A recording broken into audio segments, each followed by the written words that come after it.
Thank you for joining us around the fire. For more information or to make a donation, please visit randomactsnetwork.com. Now, want to hear a scary story?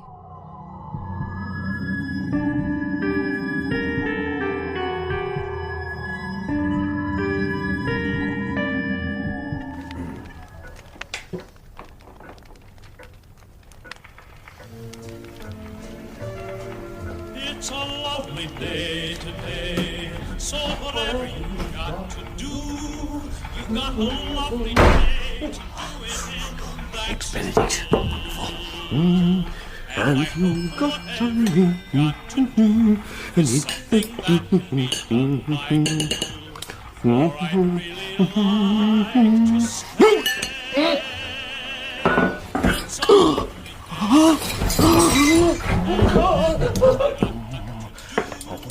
I'd be so happy to be doing it with.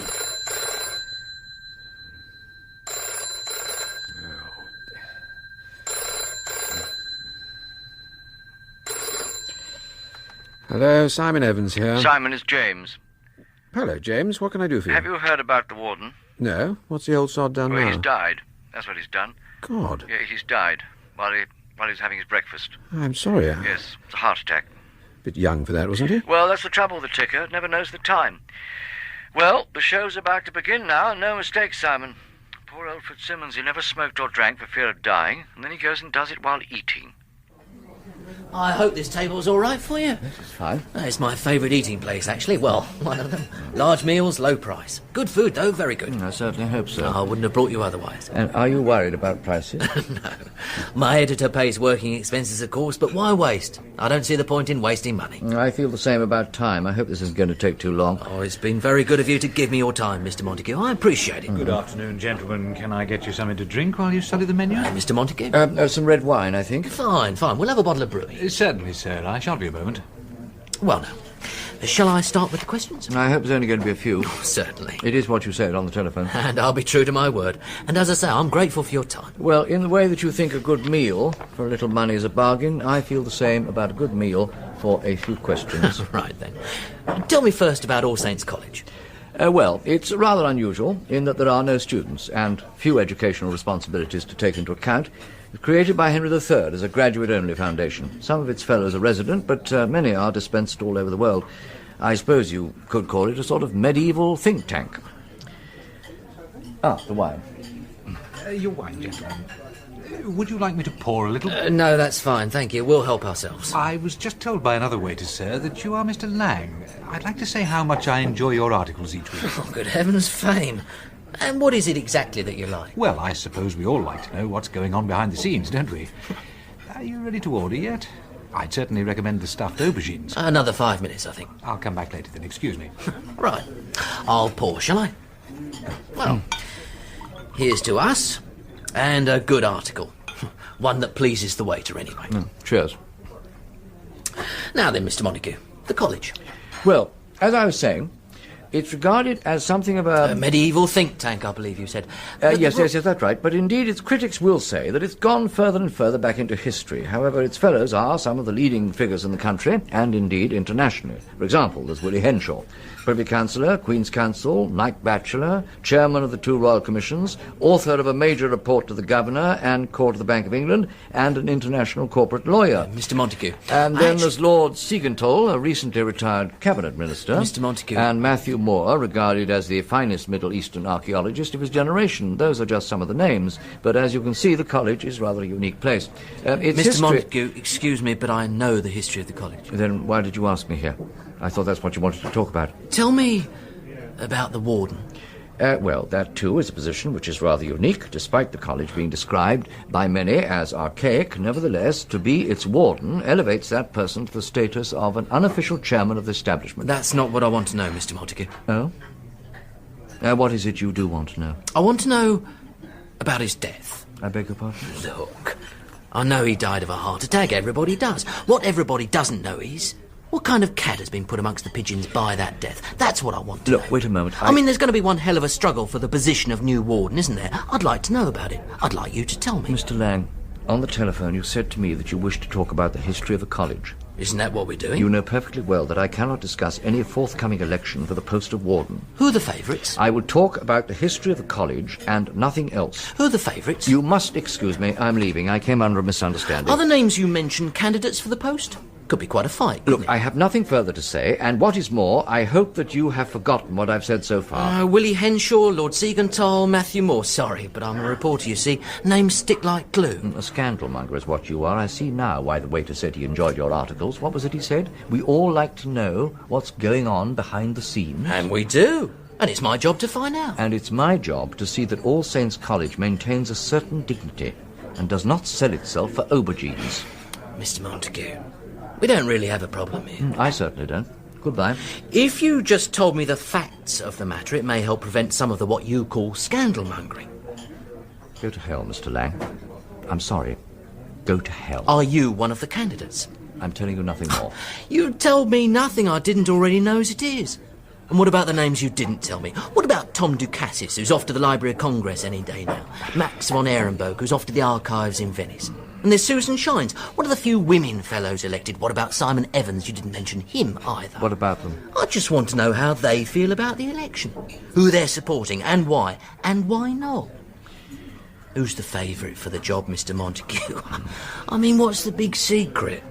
For God's sake, I'm not asking you to tell me who really shot Kennedy. Shall I tell you something, Mr. Lang? You're not a reporter at all.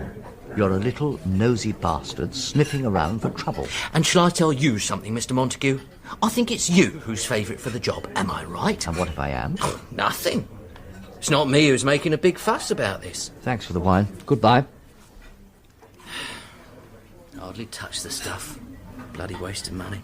Is your friend leaving, sir? So it would seem, so it would seem. Are you staying to eat, sir? What else is there to do at 1:15 on dark afternoon? Yes, I'm staying to eat. Then may I take your order, sir? Tell me, my friend, the reason you like my articles? Is it because you enjoy poking your inquiring little nose into other people's mess-ups? Well, I wouldn't put it quite like that, sir. No, don't suppose you would. Your order, sir? Well, for a start, you can stuff your aubergines. Pretty sound on this. Gentlemen, I know we're not all here, more's the pity, but as senior fellow, I think I have to say that while, of course, we are all excessively burdened by our responsibilities to a grateful world, the time has come to put on our collective caps. I hope you all have your thinking caps with you somewhere and haven't altogether lost them on the road to prestige. I don't think this is a funny matter, Lord Medway. Did I say it was? Quite the contrary. In fact, the choosing of a new warden is a task to which we must apply ourselves with a seriousness we reserve normally to the choosing of people we invite to dinner. Then let's get on with it. Exactly. Tell me, gentlemen, what do you think of the candidates so far, and their chances? Well, speaking for myself, it looks as though it's going to be a real battle of bastards. Or perhaps I should say it's going to be a bastard of a battle.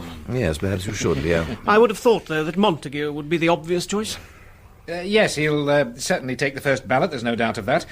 How do you feel about Simon Evans? Well, he's a very popular chap, of course, but sometimes that works against a candidate, and he has the look of someone not really expecting to win. As opposed to Matthew Moore, who has the look of someone who can't possibly be defeated. Arrogant bugger. Good track record, though.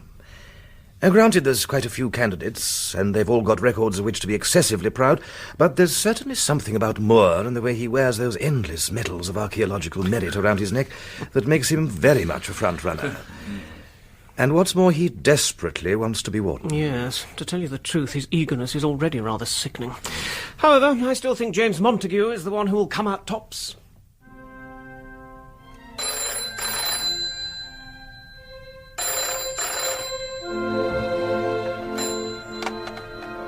Hello, James Montague here. Oh, hello. Well, yes, of course. Come round straight away. No, not at all. I'll see you.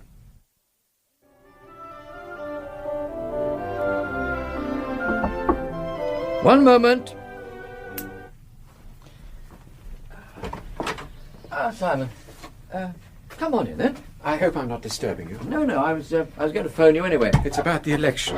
Yes, I thought it might be. Is it true? Well, if you mean am I not taking part, yes, it's perfectly true. You're really not standing? No, more than that, I'm not even going to express a preference as to who has the post. I'm simply going to sit back and watch the fun. Anyway, what are you worrying about, my dear boy? Leaves the field more open for you. I don't think I'm in with much of a chance, James. Oh, nonsense. Don't underestimate yourself. You stand a very good chance. But there's a lot of tough opposition. Well, of course, you'd expect that for such a post. I'm still surprised that you've backed out. You were the favoured candidate, you know, and rightly so. Maybe, but I don't have the guts for combat anymore. I don't think I do either. Yes, and who do you think does? Well, Matthew Moore, certainly. Oh, yes, dear old Matthew. A man so riddled with ambition it seeps from him like sweat. I think he wants to be warden more than anything in the world. Except perhaps ruler of that world. It's going to take a damn good candidate to beat him, that's for sure. And are you that candidate? Well, like I said, I'm very doubtful. And after all, there are quite a few others throwing in their caps.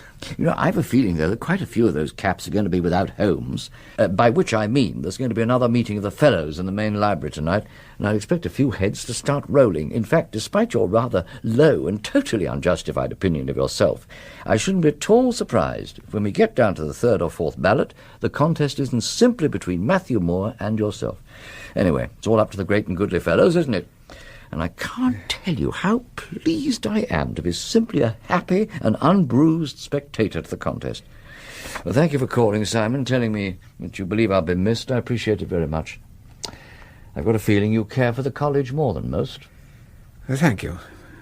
Well, if you'll excuse me, I'll let you get back to Mr. Mozart.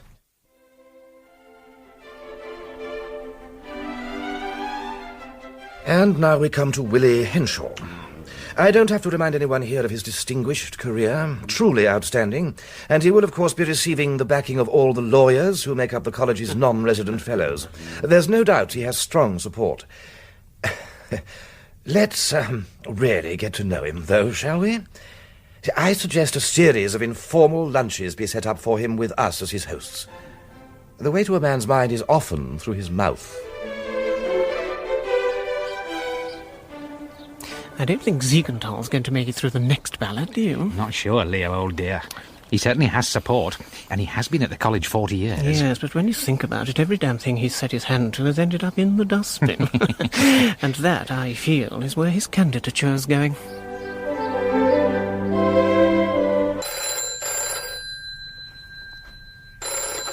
Montague here. And Martin Lang here. Remember me, Mr. Montague, your nosy reporter friend. What do you want, Mr. Lang? I'm very busy. I hear there's quite a little war going on. Like to tell me about it? Now you're no longer in the run yourself. No, I would not. I hear old Willie Henshaw has suddenly been dropped like a hot potato. Why was that? Goodbye, Mr. Lang. Come on.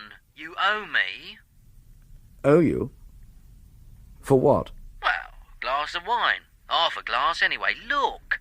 I'm only a poor reporter, Mr. Montague, trying to make an honest living. And did your honesty prevent you from claiming for a meal for two, I wonder? No, of course not. Then I think I owe you nothing, Mr. Lang. Goodbye.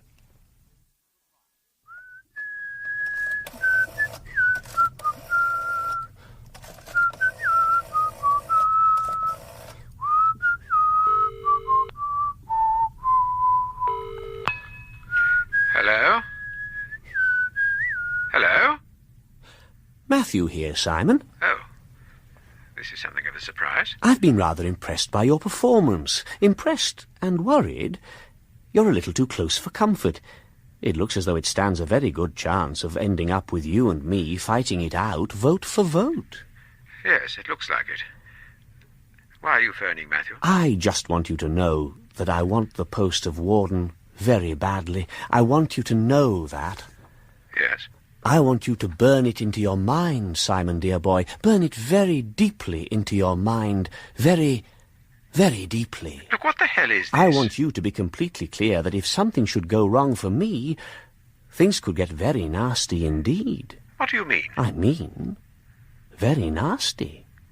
That's what I mean.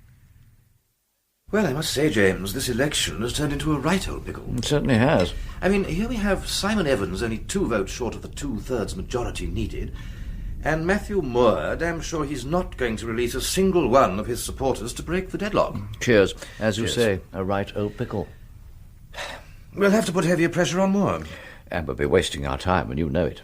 In that case, it will simply force a reference to the college visitor, won't it? Oh, no, we mustn't have that. We won't have a choice. Look, I'm not having the fate of this college put in the hands of an ignorant bishop. Then, what do you suggest? I suggest I change my mind about not expressing a preference and start throwing a bit of weight around. And whom are you going to support?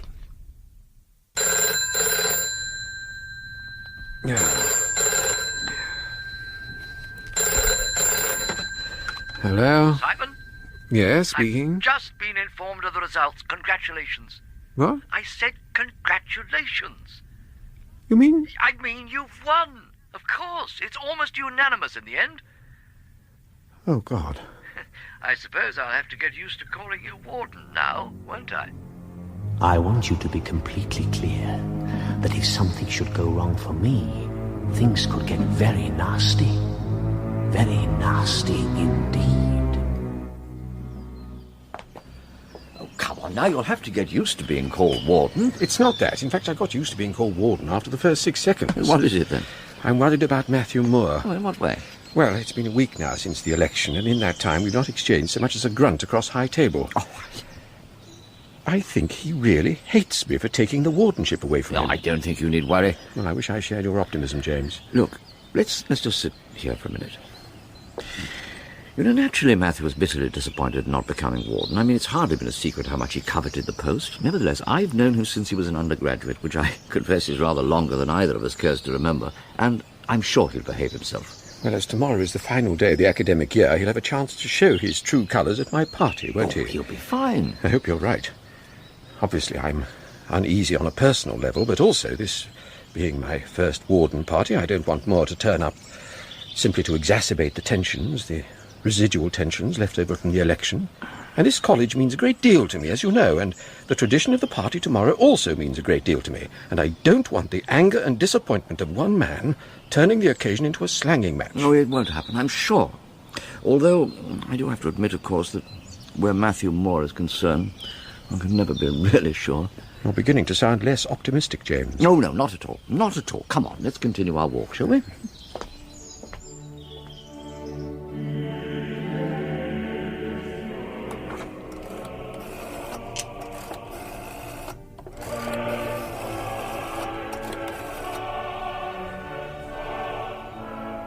Hello, Willie. It's James here, James Montague. Yes, I'm fine, thanks. Listen, are you going to Warden's party tomorrow? Oh, good. Well, it's the last chance I'll get to see you before October, and I'd like to have a chat with you about a book I'm working on at the moment. Yes. Oh, that's excellent, Willie. By the way, have you seen Matthew Moore lately? Yes. How do you think he is? Yeah, well, he's going to be there tomorrow, and, between you and me, I'm rather worried.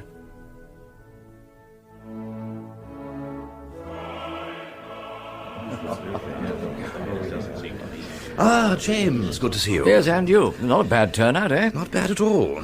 But you know, we'd have had one more if the Kampucheans hadn't opened the border yesterday. Young Weems shot off like a bat out of hell. Should be in Angkor by now. Oh, and of course, Kid Brown's in class, sir. Oh, so he is, pity. Translating? Indeed, mantras. Don't tell the chapel clerks. Indeed not. Well, must circulate. See you later. Yeah. Well, it's Leo Dart. And how are you coping with life? To tell you the truth, I'm still recovering from that bloody awful election. Yeah, and you thought it was going to be me, I It hear. would have been if you'd entered. You should have done. Well, I prefer life as much on the sidelines as possible. Well, you certainly entered into the fray at the end, didn't you? I simply did my best to see that a choice was finally made. Yes, think you've been crossed off Moore's Christmas card list, though. But then, haven't we all? Just look at him. Have you ever seen such a depressed-looking person in your life?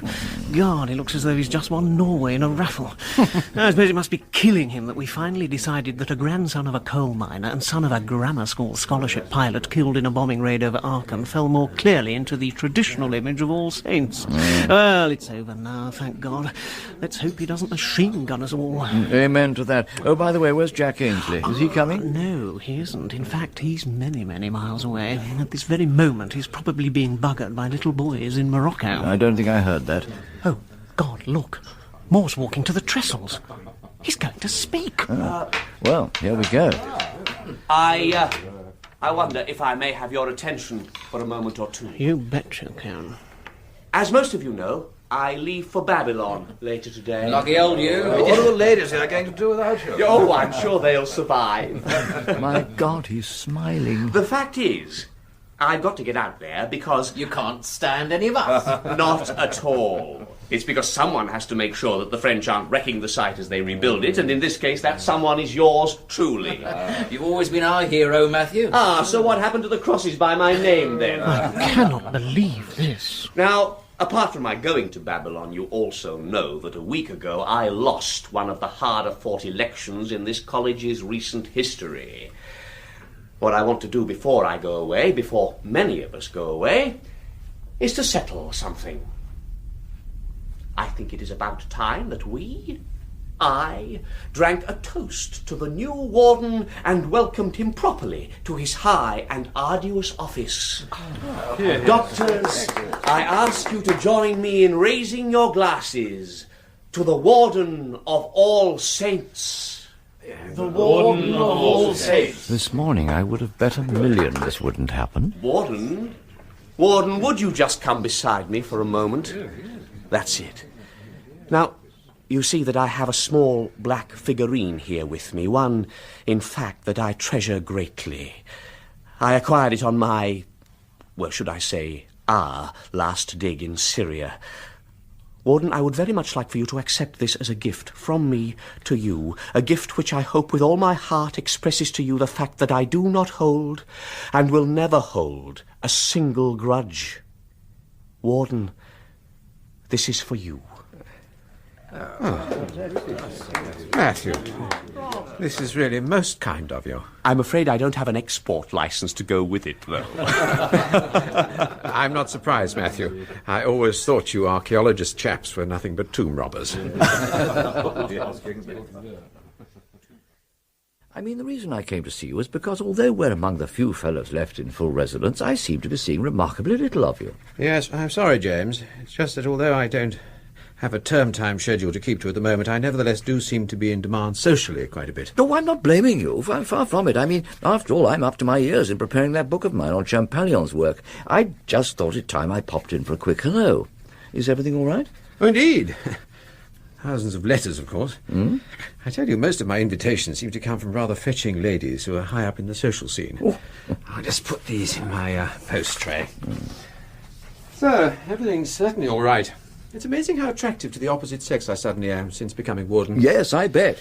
Sorry you didn't apply for the post now? Oh, no, not at all. I mean, if there's one thing I prefer to sex, it's good food and wine. Well, that's two things. Yeah, well, yes, so there you are. Believe me, the attention of ladies comes a pretty poor third on the list of things I enjoy. Shame on you, James. Listen, why don't we have lunch together sometime next week? We could go to that restaurant of mine in Amberley Street. Do you like seafood? I love it. Yeah, well, they do mussels in mustard and brandy sauce there, and I tell you, Warden, old friend, it defeats all competition. Wednesday, then. We go on Wednesday. Good. Well, I'll let you get on with your letters. I'll get back to the book I'm reading. You know, there's nothing like treating oneself to a few hours with a first-class book. So sex, in fact, comes fourth. Oh, yes, so it does. And I've a feeling if I really put my mind to it, I'd think a lot of other things too. Right, well, take care of yourself. I look forward to our meal together next week. And so do I. Thanks for coming round, James. Very nice of you. No, not at all. You take it easy with those ladies now. I do my best. Be seeing you then. Dear sir, I regret that in the circumstances... Go away. Go away. Go away! What on earth's wrong? Wrong? Nothing. It was nothing. But I heard you crying. Go away. You sounded... It was nothing, really. A wasp. It was wasp, that's all. Wasp? Yes, I can't bear them. I was trying to swat it. That's all it was. Anyway, I managed to get it, thank heavens. Sorry I worried you. It's just this terrible phobia of mine. Are you sure you're all right? Absolutely. Must say, you look as though you've just seen a ghost. You're white as a sheet. I know, silly, isn't it? Anyway, as I say, I'm fine now. Well, if you say so. All right, I'll get back to my book. That's it. See you Thursday, then? Wednesday? Yes, of course. Wednesday. Look, if I were you, I'd make yourself a cup of very sweet tea, sit back and relax for a while, get some colour back in your cheeks. I'll do that. Wednesday, yes. Wednesday.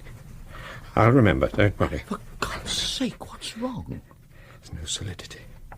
There's no... What? Please go, James. Please leave me now, please. Look, what is all this nonsense? James, I'm asking you to leave me, please. Well, if that's what you want. If that's what you really want. There are things to be done, you see. Things to be dealt with, you understand. No, I can't say I do understand. I'll see you Wednesday in the restaurant. All right. Goodbye, Warden. Oh, God. Oh, God, help me.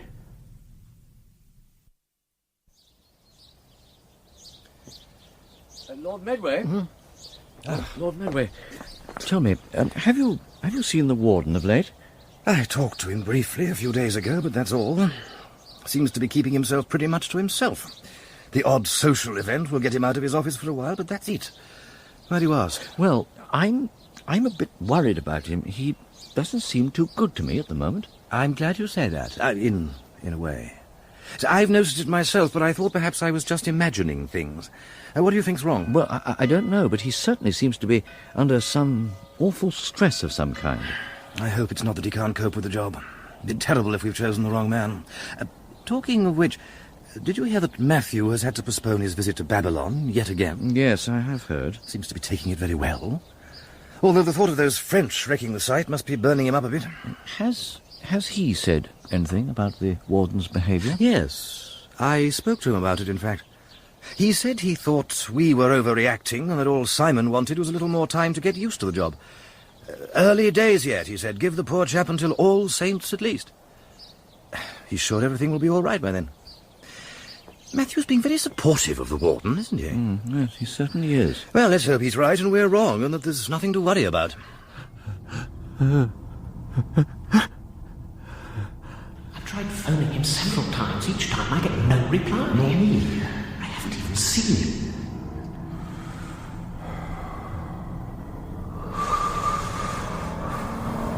Go away. Go away. I've tried phoning him several times. Never seems to be his number. I've tried phoning him several times. I've tried phoning him several times. A price to pay. Always a price to pay. Go away. Always a price to pay. Oh, God. The walls.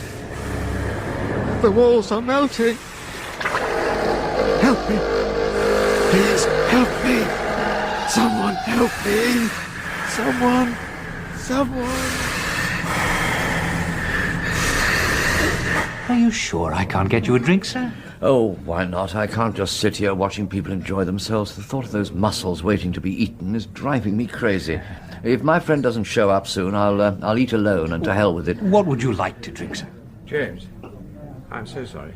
Please forgive me. My God, what's happened to you? I couldn't help it, James. Something just... No, I don't mean your lateness. I mean you... Waiter, bring us a bottle of the same wine, would you? Yes, sir. Warden, I don't know what to say. What do you mean? Well, you know perfectly well your appearance. I'm sorry, you must be very ill. I mean, Simon, to hell with calling you Warden. I'm speaking to you now as a friend who really cares for you. I have to say that you look terrible. But don't worry. What do you mean? What do you mean, don't worry? Your face is gaunt, your lines have appeared, and you've got about as much grey hair as Auburn. I can't believe the way you look. I've not been sleeping well. Not sleeping well? My God, Simon, you'd have to go without sleep for a year to look the way you do. I'm all right. Just leave me alone. I'm sorry, Simon, I'm not going to leave you alone. I'm not this time. I should have pursued the matter last week when I heard you calling out in your office. But I let the matter ride. But not now. Not now. What is it you want from me? The truth. That's what I want. Well, the truth about what? Only you know that. Yes. Only I know that. So? Here we are, gentlemen. Your wine. Do you want No, to we damn well don't. Very well, sir. Look, I'm sorry, forgive me. I shouldn't have spoken like that. It's perfectly all right, sir. I do understand. All right, thank you. I'll come back later. Now listen, the truth. What's getting to you? Oh, James. Now, come, out with it. Out with it, Simon. Well, it is to do with sleep. What should I say? Dreams. What kind of dreams? Terrible dreams. Oh, God, such terrible dreams. What happens? Nothing that makes much sense, really. Everything just has an awful sort of insubstantiality. Nothing is solid. In the dreams, nothing is solid, nothing. In what way? I'll be in a chair or in bed, and suddenly the whole room will go soft. Soft, as though the furniture were flesh, suppurating flesh. And the walls are made of hair. It's as though everything that shouldn't be is alive, but dying. Look, have you seen a doctor? Yes. Sleeping pills. They don't help. They don't stop the dreams. What brought all these dreams on? I'm not sure. But I think I know. What? I think they're coming for me. Who? I'm not mad, you know. No, I know that. But I think they're coming for me. And when they do, when they come for me, James, all hell's going to be let loose. Oh, James. Such a short while ago I was so happy. I'd become warden, and I was so happy. Now I can't trust a thing I see. My nights are all nightmare, and I feel as though my very veins are filled with worms. Now listen to me. I'm going to refer to you as warden again because what I have to say has a very real bearing on your career. Somehow, either with the help of doctors or psychiatrists or your own willpower, you have got to pull yourself together. You have got to pull yourself together, Warden. I mean, you know the college is too clever to be forgiving. Now, I know what's happening to you is causing you great distress. God, I can see that all too clearly, and I want to help. And if at any time, day or night, you need that help, I want you to pick up the phone and call me. Will you do that? Yes. Good. Right. Let's see if we can get you to eat something. Well, thank you again, James, for listening to my tale of woe. I did ask you to tell me. You don't think I'm mad, do you? Oh, of course not. Certainly no more than anyone else in this place, anyway. Not very reassuring. Would you like some tea or something? I think not. I best go up to my rooms. I've got quite a bit of paperwork to do. Again, thanks for everything. I'll never forget your kindness. And don't forget either what I said in the restaurant. I won't. You have my word. Any time, day or night, if you need my help, just pick up that phone and call me. I will. Any time. Just call.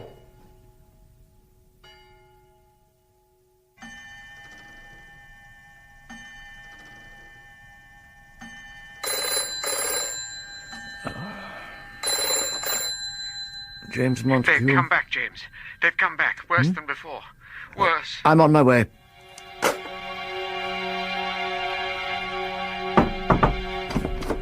They're behind the living things. What?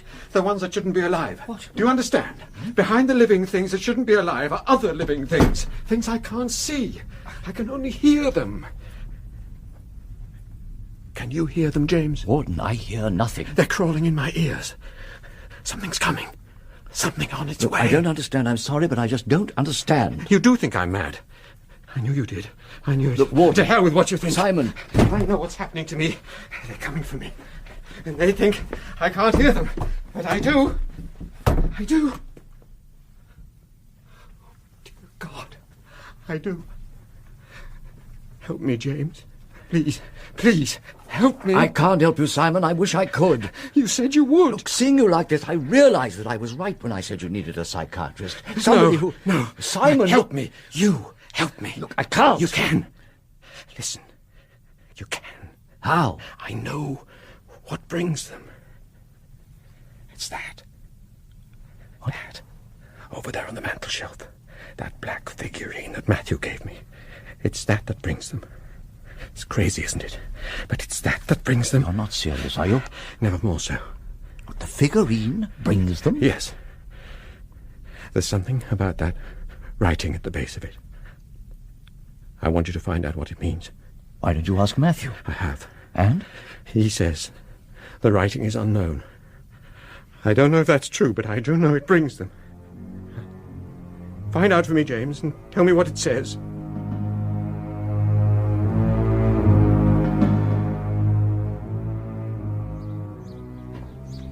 Ah, James.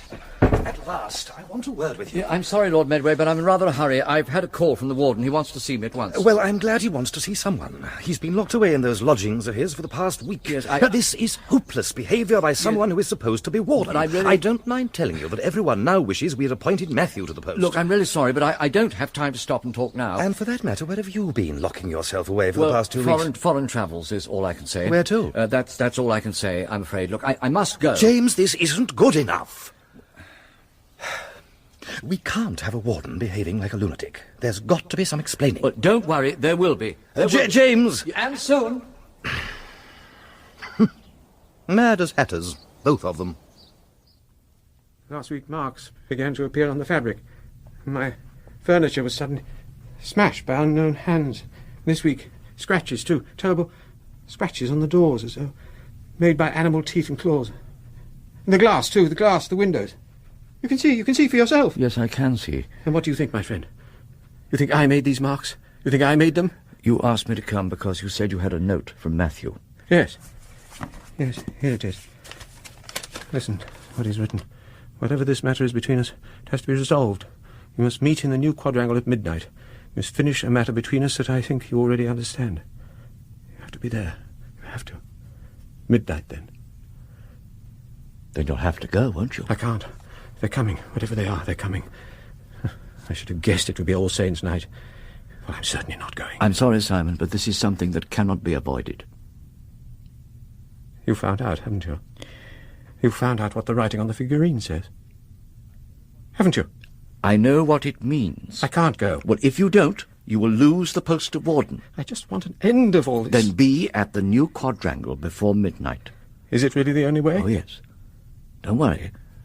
I'll be with you. This is strange. I don't like it at all, James, not at all. I think it was a mistake coming here. You had to come. It was a mistake, believe me. There was no escaping it. Honest to God, James, there's something not right here. Look, there's nothing we can do. Your being here is not really a matter of choice. You know that. But where is Moore, then? He'll be here at midnight, just as he said. What time is it now? It's nearly time. There! Look! Over there in those shadows. That's him, isn't it? I think so. He'll step from the darkness in a few seconds.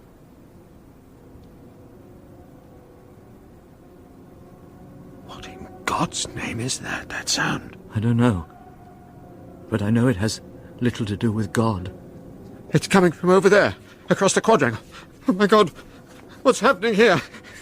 Easy now, easy. The moment's almost come. It's past the middle gate. I can't stand this, I can't. I don't care what you say, I can't. You've got to. Sweet heavens. It's something like a man. Something like a man. Lord, the smell of it. He's here. Matthew's here. Look. Stepping from those shadows. God help us both. And at the first stroke of midnight I am here, as I said. Although I didn't mean you to come, James. Still, no matter. What is to be, will be. What in Christ's name is this thing approaching us? In Christ's name, I suppose it would be the power of evil. In my name, it is my Lord and Master. A master I have served for years. And now comes a time to repay that service. You took what was mine, Simon, and you have to pay for that. You have to pay, and the time is now. There always comes a time to pay. Sandath, Sataneus, Bladach, Bachem, holdeth Nacharet. Come, Lord. Holdeth Nacharet. Come to thy servant. There's nothing you can do, James. Nothing on this earth. Come to thy servant. You're both about to enter hell. Come to thy servant, Lord. Come for thy servant. No, my Lord. Wait, my Lord. Thy servant calls thee. He calls thee. No! Thy servant calls thee, Lord. Take thy servant, Lord, for he calls thee.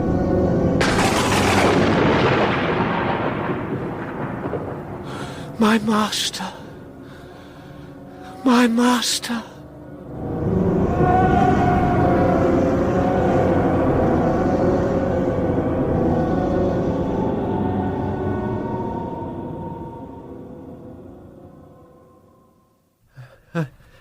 James. It's all right. It's all over now. But what happened? You fainted, and I brought you back up here. I mean, before I fainted. Look, take it easy now. We saw it, didn't we? Yes. I mean, we really did see it moving towards us. Yes. I'm not sure. I can't trust myself, can't trust my thoughts. Then I'll tell you what I saw. No. I don't think I want Like to know. you, Simon, I saw this creature, something like a man but a greater stature and black, coming towards us, its movements liquid. I am right, aren't I, Simon? I can see it now as it came, forming and reforming itself. I can smell the stench of rot, of decay. I can hear that sound. I'm right, aren't I? Oh, God help me. He did. What do you mean? Matthew had summoned from the bowels of the earth, or wherever it is that evil resides, the power that we call the devil. He'd summoned him, or to be more correct, begged him to appear and take you away. Well, as we saw only too well, he appeared all right and he came towards you. Extending that arm, that hideous arm. Yes, an arm that seemed made of thousands and thousands of flies. So why was I spared? You were spared because Matthew started calling out in an ancient tongue, a language as chilling as the grave itself. It was what I needed. I knew the enunciation now, not just the translation. You were calling out the inscription written on the figurine, weren't you? Yes. And that's when I fainted. And it's also when that creature from hell became confused. As I called out to it, "Come, Lord, take thy servant," it turned towards its true servant, Matthew. It saw the look of pure reverence in his eyes. It embraced him, enfolded him so completely, it was impossible to tell the two apart. And then it seemed to soften and spread out like mist across the quadrangle. In seconds, it was gone, leaving behind only the corpses of endless flies.